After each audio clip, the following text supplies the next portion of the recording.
Ben 10 serisinde karşımıza çıkan en güçlü karakterlerden biri, hatta belki de en güçlüsü şüphesiz Alien X'ti. Peki bu kadar güçlü bir varlığın yaratılması gerçekten doğru muydu? Yoksa bu karakter tüm serinin dengelerini bozan bir hata mıydı? Evet, yanlış görmüyorsunuz ve yanlış duymuyorsunuz. Bugüne kadar öve öve bitiremediğim Alien X hakkında bugün bu konuda bir video yapmak istedim. Ve işte bugün bu soruya odaklanacağız. Hem Alien X'in kim olduğunu hem de bu karakterin neden var olmasının bile bir tehdit olduğundan bahsedeceğiz. Ve her şeyin sonunda şunun bir açıklığını getireceğiz. Alien X gibi sonsuz güce sahip bir karakteri seriye eklemek gerçekten mantıklı mıydı? Açıkçası bu videoda anlatacağım her şey kendi teori ve düşüncelerime dayanıyor, haberiniz olsun. Ben sadece bu konuda bir sohbet ortamı yaratmak istiyorum ve sizler de düşüncelerinizi kibar bir biçimde belirtebilirsiniz. Ancak videomuza geçmeden önce like atmayı, kanalımıza abone olmayı ve bildirimler butonuna basmayı unutmayalım. Aynı zamanda bana ve kanalıma destek olmak adına videolarımıza hype puanı gönderebilirsiniz.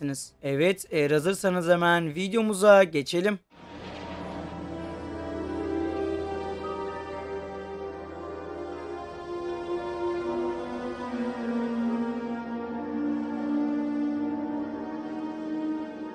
İsterseniz her şeyin başında Celestial Sapien ırkı hakkında biraz konuşalım. Yani bu uzay türleri nerede yaşıyor, nasıl güçlere sahipler, biraz bunlardan bahsedelim. Alien X dediğimiz karakter Celestial Sapien adı verilen kozmik bir ırka aitti. Bu canlılar zamanı, evreni, fizik kurallarını ve yaşamı değiştirebilecek güçlere sahipti. Ve evet, bunu gerçekten çok kolay bir şekilde yapabiliyorlardı.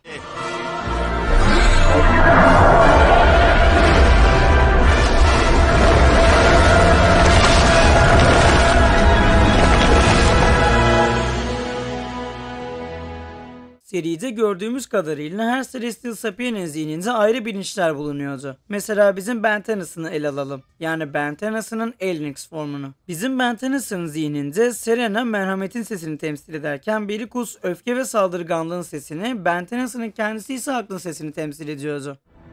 Benim adım Serena, aşkın ve şefkatin sesi. Ve ben de Belikus, öfke ve saldırganlığın sesi.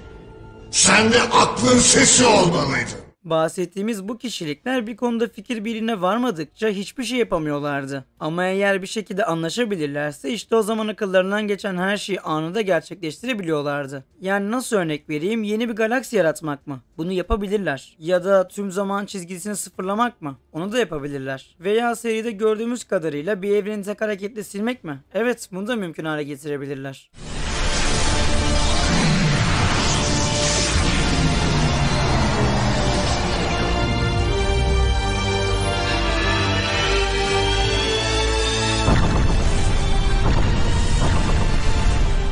Peki bu varlıklar nerede yaşıyor derseniz, işte asıl çarpıcı kısım da burada. Bu türün evi diyebileceğimiz Forge of Creation, yani yaratılışın ocağı adı verilen gerçeklik dışı bir mekan vardı. Ben 10 Ultimate Alien serisinde bizim ekip bu yere kadar gitmişti ve hepimiz o bölümde şunu çok net bir şekilde görmüştük. Burası zamanın ve mekanın ötesinde yer alan, adeta evrenin dış katmanında duran bir alan gibiydi. Yani resmen zamandan ve mekandan sıyrılmış ve kendini izole etmiş bir yer gibiydi.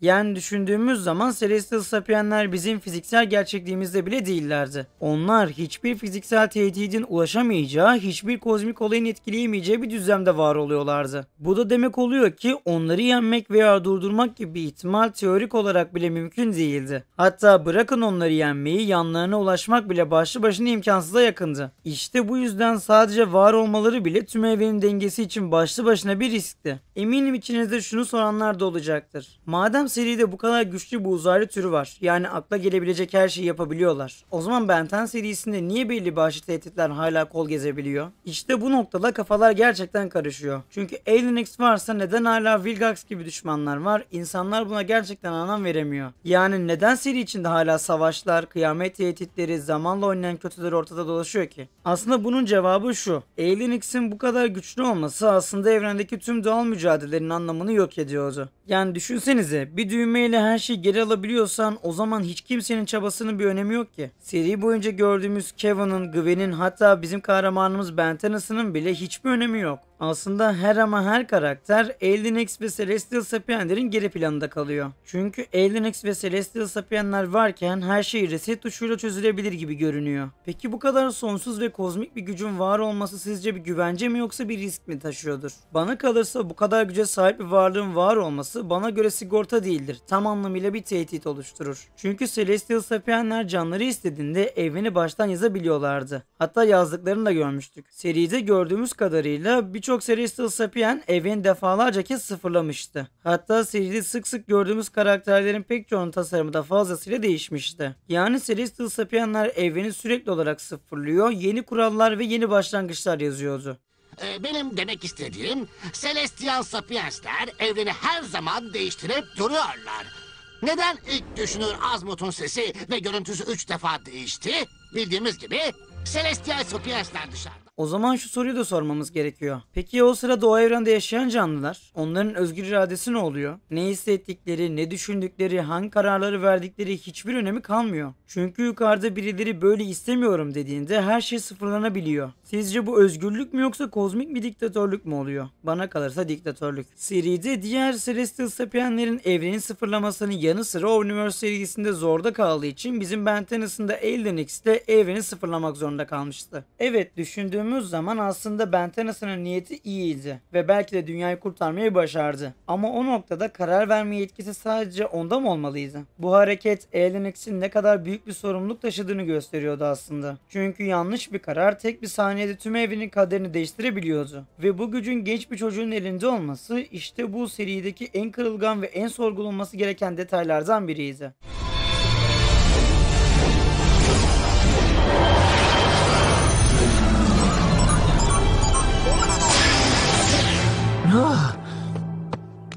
Patlamayı. Tüm konuştuğumuz bu şeyler bir yana sizlere gerçekten can alıcı bir itiraftan bahsedeceğim. Belki de bunu birçoğunuz biliyorsunuzdur zaten. Serinin yapımcıları zamanında Elden X ile ilgili yapılan bir röportajda bir itirafta bulunmuşlar. İşin ilginç kısmı şu ki serinin yapımcıları bile bir röportajda Elden X'in bu kadar güçlü olmasının hata olduğundan bahsetmişler. Çünkü baktığımızda senaryo açısından inanılmaz zorlayıcı bir karakter. Aslında bunu sadece Ben 10 nezdinde söylemiyorum. Eğer siz herhangi bir dizi veya filme böylesi güçlü bir karakteri entegre etmek istiyorsanız ya o karakteri çok az kullanacaksınız ya da hikayeyi saçmalatacak kadar güçlü yapmayacaksınız. Ve bugün baktığımızda zaten sonuç ortada. Elden X gerçekten çok az görünüyor çünkü her şeyi çözebilen bir karakter. Aslında hikaye için büyük. Yani bu karaktere bir şey yazamazsın çünkü her problemi onunla çözersen hikayeye gerek kalmaz. Zaten seriyi takip edenlerin de bildiği üzere tüm Celestial Sapienlerin bilindik tek bir zaafı bulunuyor. Elbette o da zihinsel çatışma. Evet, az önce de dile getirdim. Elden X ve diğer Celestial Sapienlerin tek zaafı şu: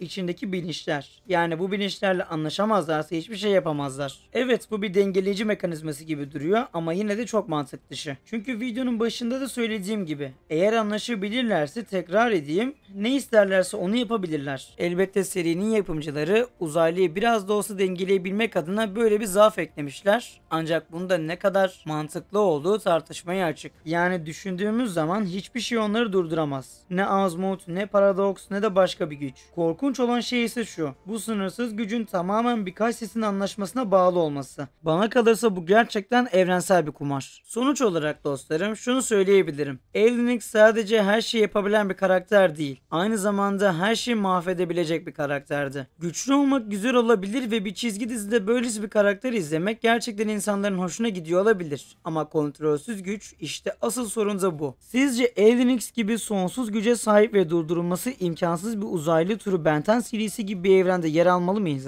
Yoksa böyle bir karakterin yer alması evrene ayrı bir hava mı katıyor? Bunları yorumlar kısmında belirtmeyi unutmayın. Açıkçası benim Elden X hakkında düşündüğüm ve konuşmak istediğim konular bundan ibaretti. Uzaylı gerçekten güçlü ve durdurulmaz güçlere sahip. Bir noktada bu diziyi izleyen hayranlar için gerçekten tatmin edici bir uzaylı. Ancak bir noktadan sonra gerçekten düşünmeye başlıyorsunuz. Dediğim gibi düşüncelerinizi yorum kısmında belirtmeyi unutmayın. Ayrıca videomuzdan keyif aldıysanız bu tarz videoların devamı için videomuza like atmayı, kanalımıza abone olmayı ve bildirimler butonuna da basmayı unutmayalım. Ayrıca bana ve kanalıma destek olmak adına videolarımıza hype puanı gönderebilirsiniz. O zaman bir başka videoda görüşmek üzere. Kendinize çok iyi bakın. Hoşça kalın.